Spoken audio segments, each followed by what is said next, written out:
Nós continuaremos a exposição do livro do Êxodo e hoje nós iremos começar a exposição do capítulo 20 de Êxodo. Então, Êxodo capítulo 20.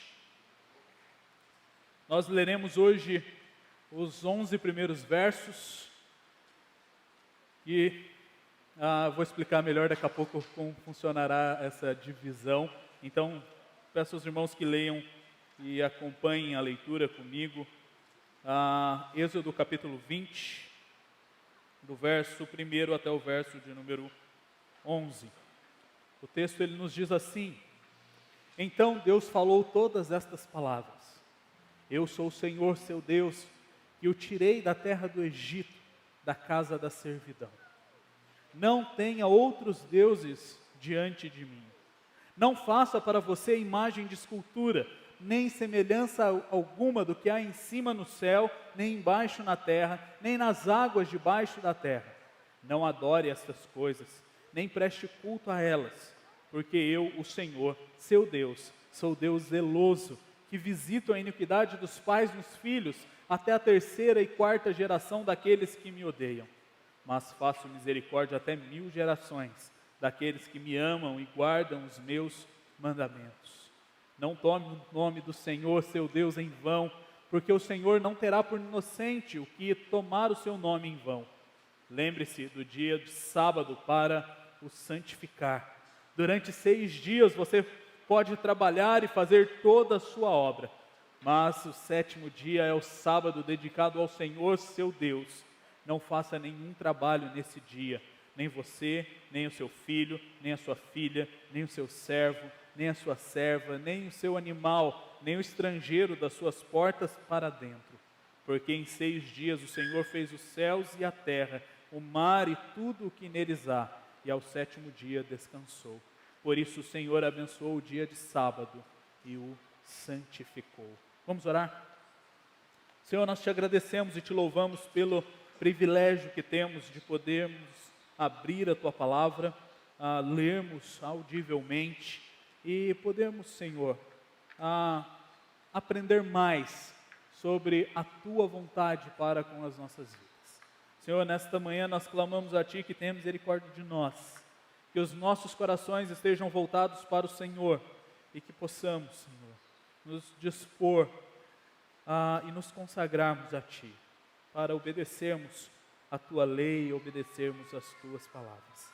Esta é a oração que nós fazemos, em nome do teu Filho amado, Jesus Cristo. Amém. Amém. Meus irmãos, cada um destes mandamentos facilmente daria uma exposição de 50 minutos. Então, cada um deles tem muitos detalhes, muitos conceitos, muitos outros textos embutidos que vão trazer à tona várias verdades. E os irmãos têm estudado antes do nosso culto 30 minutos de catecismo maior, e eles vão chegar na fase dos 10 mandamentos, onde os teólogos de Westminster ali vão descrever o que é cada um dos mandamentos, o que está contido nos mandamentos e quais são as proibições de cada um dos mandamentos. E o objetivo nosso, como já foi dito anteriormente, é darmos para vocês um panorama geral do livro do Êxodo, assim como fizemos do livro de Gênesis e do livro de Romanos, para que vocês tenham o todo na cabeça de vocês. Então eu não vou entrar em detalhes minuciosos de cada um dos mandamentos, e nós vamos estudar hoje os 4 primeiros mandamentos, e no próximo domingo nós, com a graça de Deus, encerraremos a lista dos mandamentos. Então, não se preocupe agora, durante o sermão, você falar, mas pastor, você não falou sobre isso. Não é o objetivo entrar em minúcias neste momento, e nós podemos fazê-lo depois nas perguntas e respostas, esclarecendo ou explicando cada um dos mandamentos. Nós estamos diante da lei dada pelo Senhor. Então, o verso 1, ele diz assim que o Senhor falou todas estas palavras. E é interessante quando nós pensamos nos 10 mandamentos, nós precisamos ter isso de maneira muito clara na nossa mente. Quem dá a lei é Deus. E Deus, ele é representado como não sendo qualquer um. E o texto então ele diz no verso 2 que este Deus que deu a lei, que falou a Moisés, é o Deus que libertou o seu povo do Egito. O Deus que se autonominou o Eu Sou, Jeová, o Senhor daquele povo. Ele é quem dá essa lei, esses 10 mandamentos. E os 10 mandamentos, eles são divididos e podem ser divididos de maneira didática e de maneira mais clara em duas partes, como Cristo vai fazer em Mateus capítulo 22, ele vai dizer assim, Jesus então responde ao questionamento dos fariseus, qual mandamento era o mais importante? E ele diz, ame o Senhor seu Deus de todo o teu coração, de toda a tua alma e de todo o seu entendimento. Este é o grande e primeiro mandamento. E o segundo, semelhante a este, é ame o seu próximo como você ama a si mesmo. Destes 2 mandamentos dependem toda a lei e os profetas. Então, quando nós olhamos para o Decálogo e nós lemos apenas os 11 primeiros versos, que inclui apenas os 4 primeiros mandamentos, nós temos essa primeira divisão. Os primeiros mandamentos, eles vão fazer referência ao nosso relacionamento com Deus. Então, os primeiros mandamentos, eles podem ser chamados de mandamentos verticais, e os demais mandamentos do 5 até o verso, até o 10, que vai até o verso 17, eles vão tratar sobre o relacionamento horizontal e vão mostrar como nós devemos nos relacionar uns com os outros. E quando nós nos deparamos com a primeira tábua e esses primeiros mandamentos, nós temos aqui Deus mostrando para o povo vários dos seus atributos, mostrando para o povo o seu caráter e regulamentando como o povo deveria adorá-lo, como o povo deveria viver para Ele. E nós precisamos lembrar que o povo ele é tirado do Egito, está sendo levado para Canaã, e eles tinham como objetivo adorar ao Deus vivo e verdadeiro. Mas como fazê-lo? Um povo que viveu mais de 400 anos no Egito, provavelmente tinham a influência dos deuses do Egito, provavelmente tinham a influência do rito litúrgico da adoração daqueles deuses, e nós veremos isso daqui a pouco em Êxodo, quando o povo então constrói um bezerro para adorar. Aquele povo estava contaminado, e o Senhor então graciosamente mostra para o povo como eles deveriam adorá-lo. E nós vamos ver nesta manhã, em cada um dos mandamentos, basicamente a resposta para essas duas perguntas. Primeiro, o que este mandamento significa. O que este mandamento vai nos dizer sobre o que devemos fazer. E responderemos também a segunda pergunta, o que este mandamento nos ensina sobre Deus. E comecemos então, o primeiro mandamento, ele diz, não tenha outros deuses diante de mim.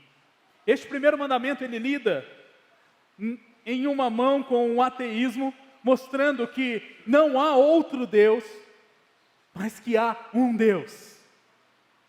Quando ele anuncia, no verso de número 2, ele diz, eu sou o Senhor, seu Deus. Então aqui nós vemos este mandamento exatamente negando a possibilidade da não existência de Deus. Este Deus existe. Ele é o verdadeiro Deus. Em outra mão, ele vai lidar com a ideia do panteísmo ou do politeísmo.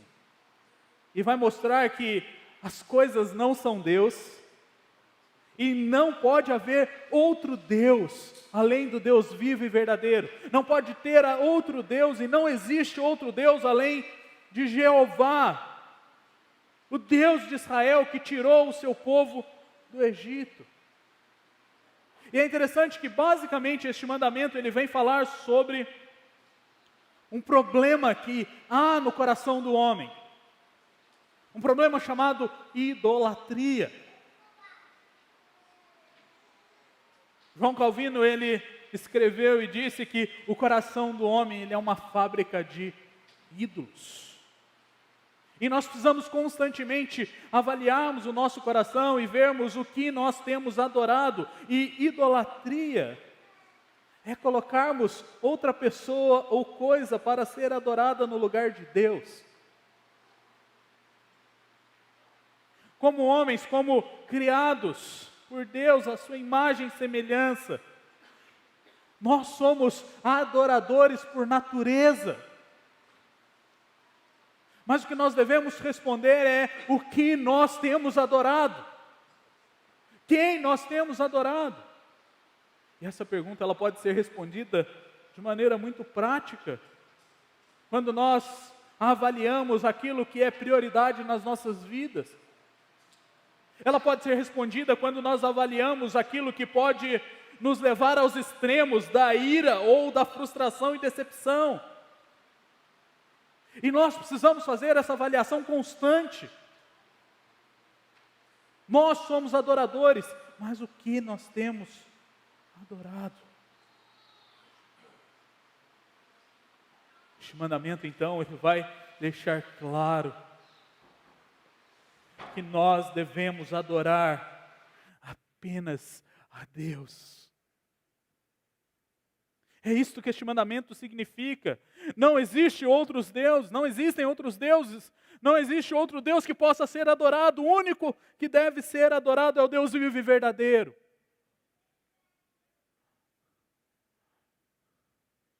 Mas o que esse mandamento revela sobre Deus? Esse mandamento vai nos mostrar a natureza única de Deus. Que Ele é o único e verdadeiro Deus. Que todos os demais são cegos, surdos, mudos e não podem fazer nada pelos seus adoradores. O Deus que nós servimos é a verdade. E a única verdade. Então não devemos e não podemos ter outros deuses diante dele. E para isso, precisamos avaliar os nossos corações. Porque os ídolos, eles não são apenas aqueles feitos pelas mãos humanas. Mas podem ser pessoas, podem ser objetivos de vida, podem ser bens materiais.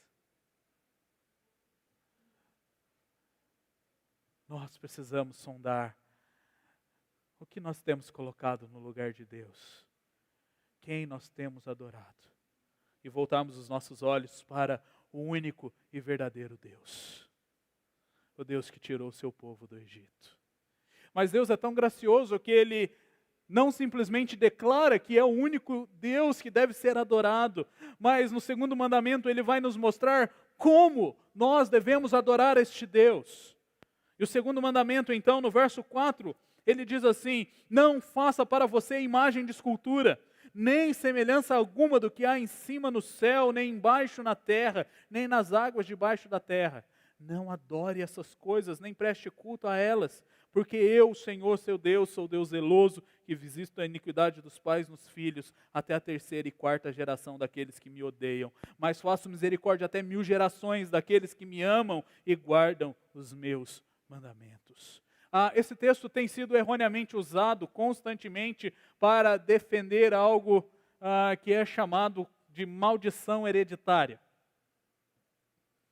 Mas essa não é a ênfase do mandamento, e nós vamos ver que o nosso catecismo chama de razões anexas ao mandamento, né? Mas nós vamos ver como motivações daqui a pouco, que o que Deus está falando neste mandamento, e o intento de Deus com este mandamento, é regulamentar como nós iremos adorá-lo, como sendo o único Deus vivo e verdadeiro. E a primeira expressão é: não faça para você imagem de escultura.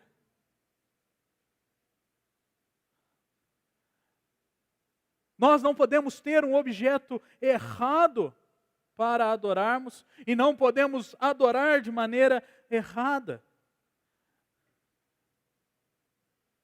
E Deus então ele divide esse mandamento e ele fala: primeiro, não faça para você imagens.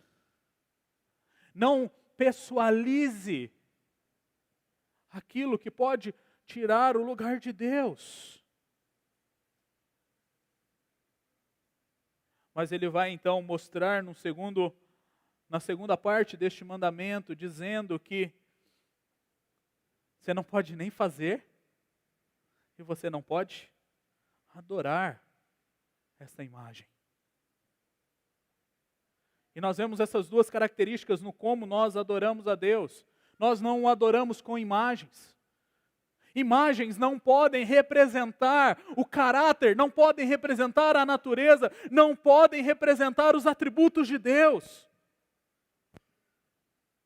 Nenhuma imagem que nós fizermos será suficientemente capaz de reproduzir quem Deus é. E muitas vezes nós erramos na adoração porque nós nos apegamos a imagens. E essas imagens não mostram Deus como Deus. Por isso nós não podemos fazer imagens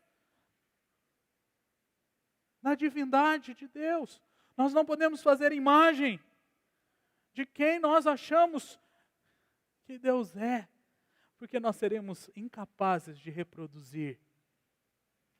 E aqui vai regulamentar a adoração como não sendo algo que nós imaginamos, mas sendo algo como Deus institui.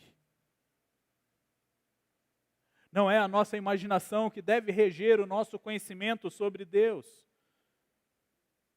Não é a nossa imaginação que deve reger como nós iremos adorá-lo, mas Ele já instituiu como nós iremos adorá-lo.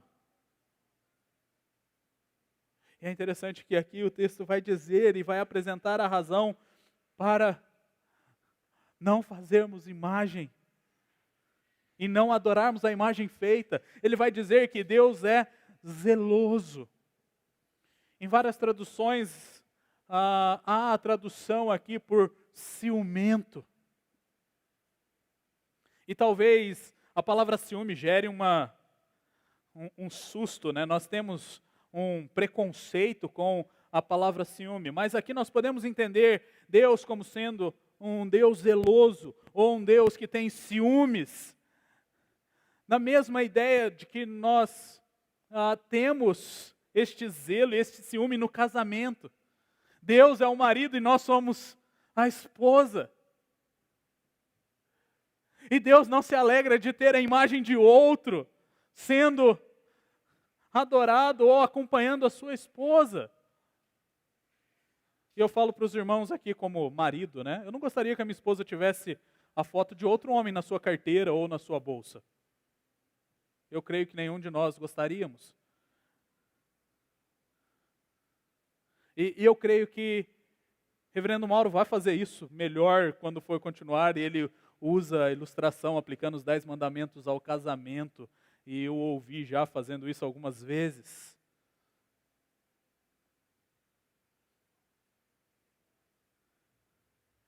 Deus, Ele não gosta de ser traído.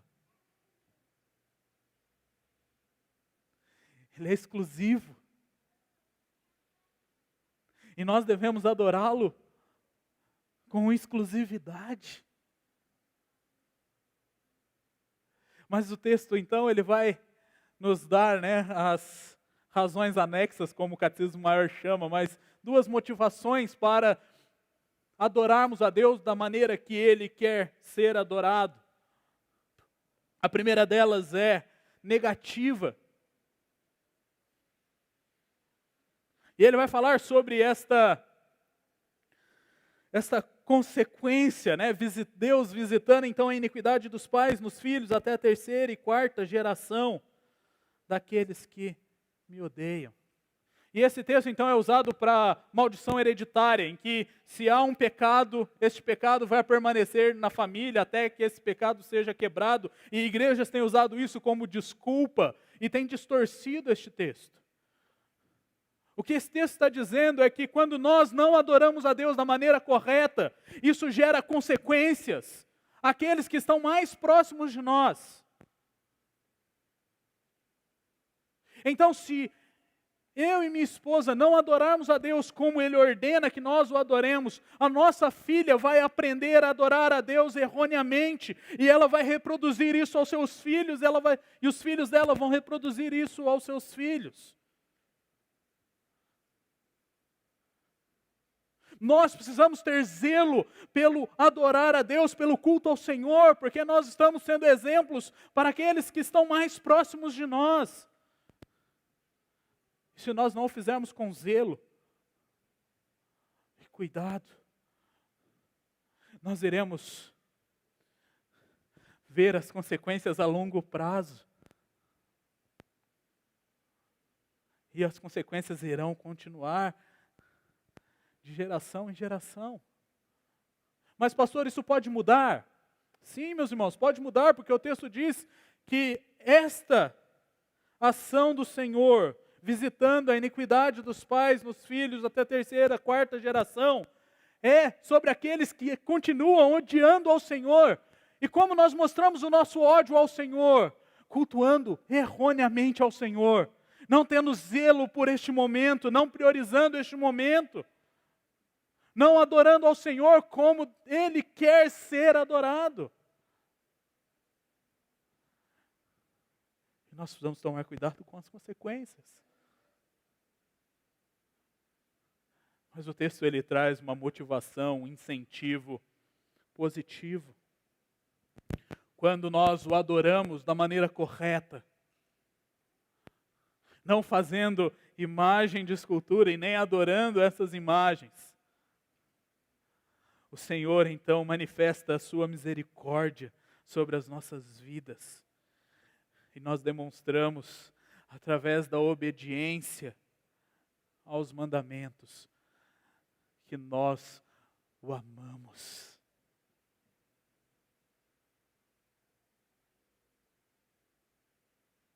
Aquele que tem os meus mandamentos e os guarda, este é o que me ama. Ao zelarmos pela adoração da maneira correta, nós recebemos misericórdia do Senhor, e apesar de nós, ao ensinarmos os nossos filhos a adorarem da maneira correta, o Senhor derramará misericórdia sobre a vida deles. E aqui podemos aplicar de maneira secundária a ideia de que nós devemos ensinar a criança o caminho que ela deve andar, para que quando for velha não se desvie dele. Nós precisamos ensinar as nossas crianças a adorar a Deus. E você pode dizer, pastor, mas eu não tenho filho. Mas, meus irmãos, as nossas crianças estão olhando para vocês enquanto vocês adoram. Elas estão olhando para vocês quando vocês se levantam para adorar ao Senhor e cantar os hinos. Elas estão olhando para vocês quando vocês fecham os seus olhos para concentrar na oração que é feita por alguém. Elas estão prestando atenção em vocês quando vocês prestam atenção no culto. Mas elas também estarão prestando atenção em vocês se vocês se levantarem e não cantarem. Se vocês não tiverem nenhum apreço pela oração que está sendo feita. Elas também prestarão atenção se vocês estiverem dormindo ou mexendo no celular durante o culto ou o sermão.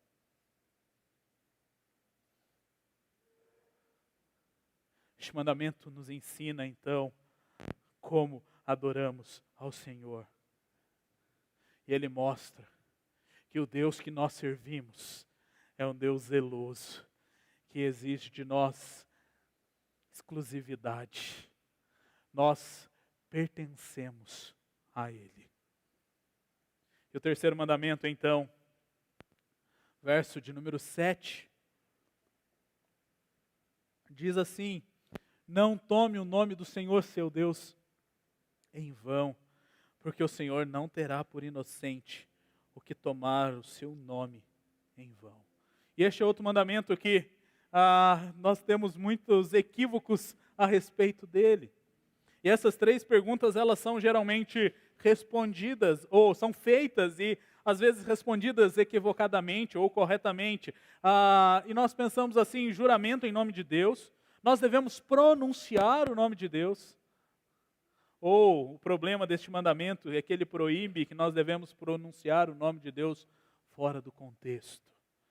E muitas vezes, muitos alegam que nós não podemos nem mesmo citar o nome de Deus, nem mesmo pronunciá-lo. E alguns anos atrás, eu lembro do reverendo Mauro pregando, nós ainda estávamos no hotel, e o reverendo Mauro falou Jeová, né, lendo a leitura bíblica do Salmo, ele lia Senhor, ele falava Jeová, e depois nos perguntas e respostas, um irmão visitando a igreja levantou a mão e perguntou assim: pastor, o senhor não pecou? O senhor estava falando Jeová. Meus irmãos, falarmos o nome de Deus, nós não incorremos em pecado. Esse texto aqui muitas vezes é usado, esse tomar, ele é usado para juramentos feitos formalmente. E é interessante que nós somos exortados pela Escritura ao jurarmos, ao darmos a nossa palavra, a fazermos em nome de Deus. Porque nós não vamos ou não devemos quebrá-la. Tudo que nós falamos, tudo que nós dizemos, nós o fazemos em nome de Deus. É interessante quando nós lemos Números, no capítulo 6, no verso de Números, nos versos 24 a 26, nós temos ali o que é chamado de bênção araônica. E a bênção araônica diz assim: o Senhor os abençoe e os guarde, o Senhor faça resplandecer o seu rosto sobre vocês e tenha misericórdia de vocês. O Senhor sobre vocês levante o seu rosto e lhes dê a paz. Meus irmãos, quando nós olhamos para a bênção, nós recebemos o nome de Deus. Então, tudo que nós fazemos deve ser feito em nome de Deus. Mas o que é tomar o nome de Deus em vão? E essa expressão, ela vai exatamente falar e mostrar que nós não devemos usar do nome, da crença, da fé, das palavras e da própria Escritura para qualquer propósito contrário à vontade de Deus declarada. Então, meus irmãos, tomar o nome de Deus em vão significa usar a Deus como ganho próprio. É usar a Deus segundo a minha vontade e para a satisfação do meu prazer. Nós não podemos fazê-lo, porque o nome, ele vai representar a natureza e o caráter de Deus. O seu nome representa quem Ele é e o que Ele fez. E nós recebemos este nome. Nós recebemos este nome e nós somos embaixadores do Senhor. Então, como cristãos, nós devemos zelar por aquilo que nós fazemos. Porque todas as coisas são feitas diante do Senhor. Então devemos tomar cuidado como usamos o seu nome. E aqui usando mais uma vez a ilustração do casamento. A prática comum é que a esposa leve o nome do marido no casamento. E ela se torne representante do seu marido perante a sociedade.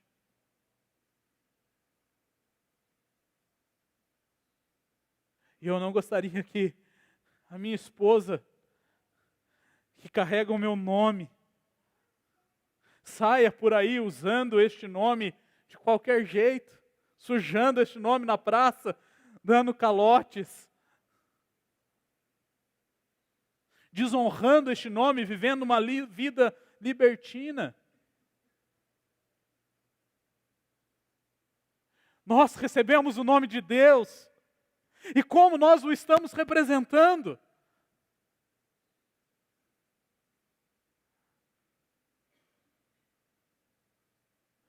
O texto traz um incentivo aqui para não tomarmos o nome do Senhor em vão. E ele diz que o Senhor não terá por inocente. Quando nós tomamos o nome do Senhor Deus em vão, nós somos culpados. Nós somos culpados. E Deus nos declara culpados. Então, esse texto nos mostra como devemos viver os nossos dias como portadores do nome de Deus.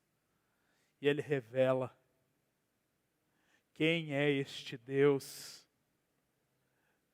que pelo seu nome é conhecido. Pelo seu nome conhecemos o seu caráter e a sua natureza. Pelo seu nome conhecemos os seus atributos e as suas obras. E por fim, quarto mandamento, verso de número 8. Ele diz, lembre-se do dia de sábado para o santificar. 6 dias você trabalhará e fará toda a sua obra.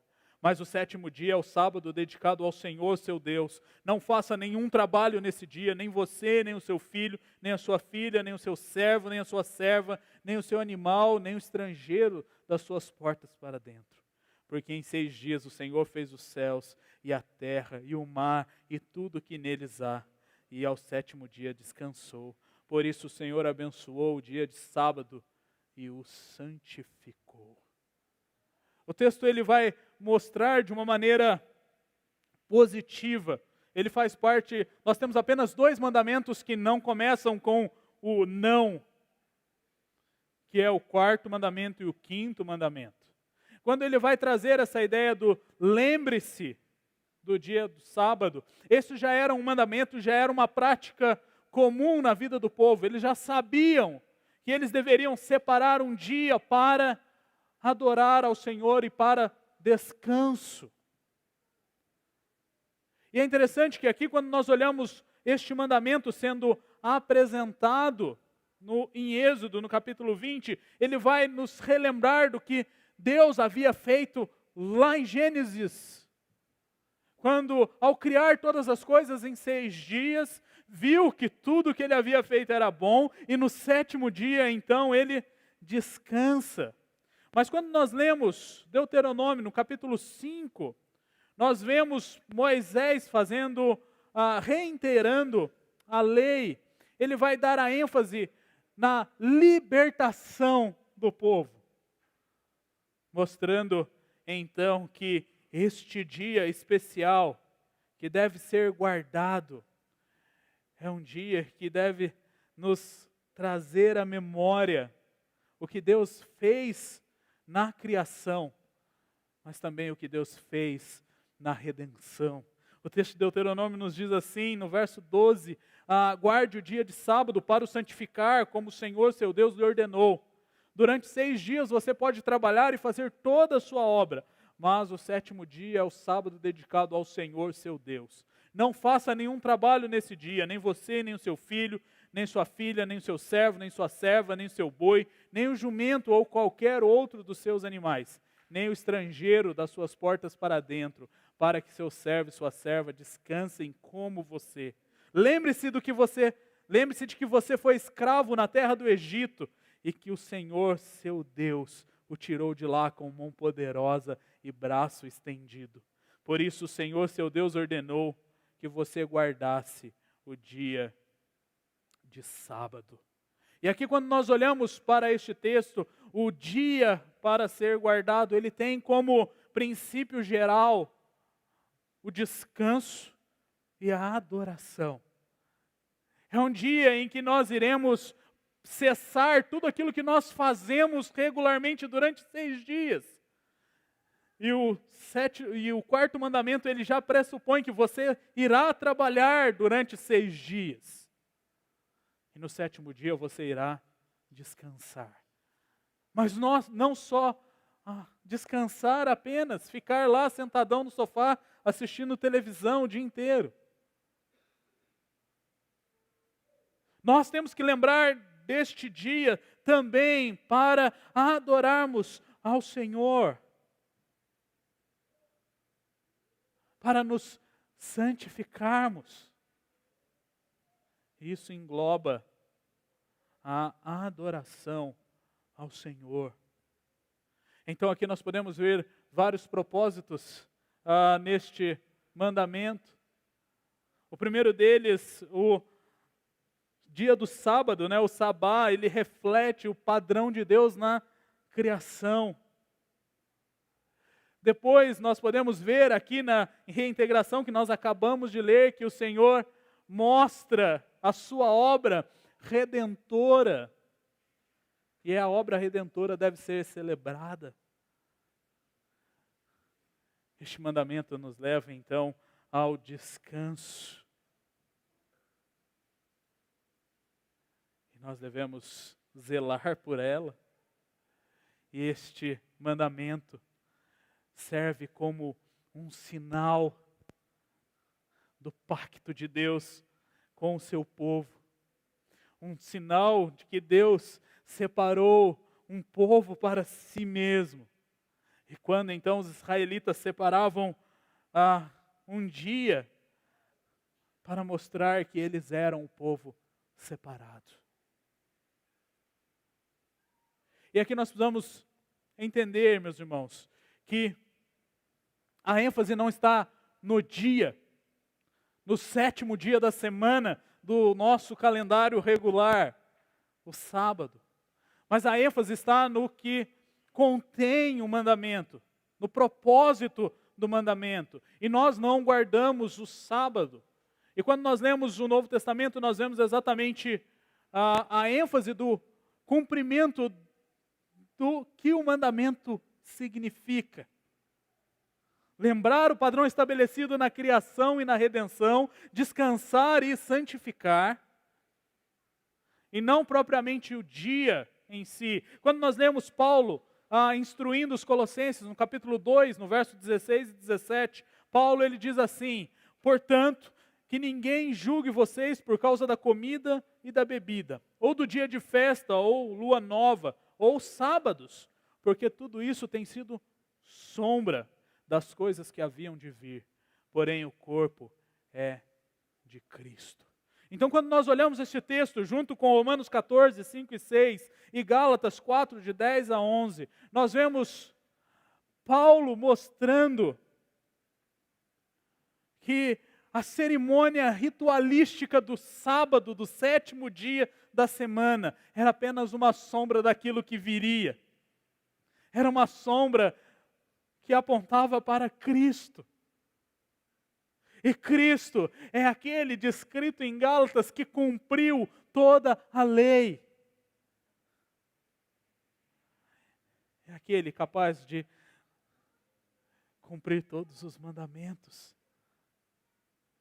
E quando nós olhamos, nós não celebramos o ritualismo do dia da semana, do 7º dia da semana, como muitos argumentam e o fazem, mas nós celebramos o sabá, o conceito do 4º mandamento, no dia do Senhor, porque não há mais sombra. Cristo veio, cumpriu a lei de Deus perfeitamente, morreu numa cruz por nós, e nós celebramos então o dia em que Ele ressuscitou, vencendo a morte, para nos dar vida. E essa é a prática adotada na igreja primitiva. Este era o dia em que a ceia era praticado na vida da igreja.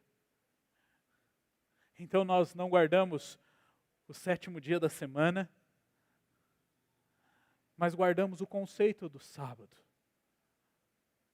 Porque este mandamento significa que nós devemos descansar e nos santificarmos.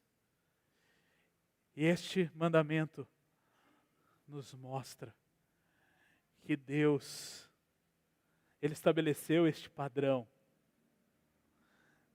E Ele exige de nós este tempo de santificação e culto. E o que nós faremos então diante desses mandamentos? Primeiro, lembre-se que o decálogo não perdeu validade. Não são leis circunstanciais, momentâneas, apenas para este povo. Elas são leis permanentes, absolutas. Então, nós precisamos nutrir o contentamento de termos um único Deus. E nós fazemos isso não buscando outros deuses ou colocando outras coisas para serem adoradas no lugar de Deus. Contente-se com Deus. E ao se contentar com Ele, adore a Deus de acordo com a sua natureza e não de acordo com a sua imaginação ou o que você acha melhor. Lembre-se que você carrega o nome de Deus. Então seja zeloso e viva os seus dias para bendizer e proclamar os atributos de Deus, proclamar a sua palavra e relembrar as suas obras. Guarde o sábado. Não coloque o descanso e a adoração em segundo lugar na tua vida.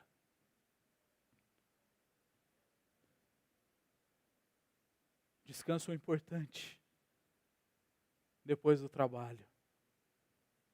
E a adoração é importante. Porque Deus nos redimiu para adorarmos a Ele. Que Deus tenha misericórdia de nós e nos ajude a obedecermos os seus mandamentos e a vivermos de acordo com a sua soberana vontade.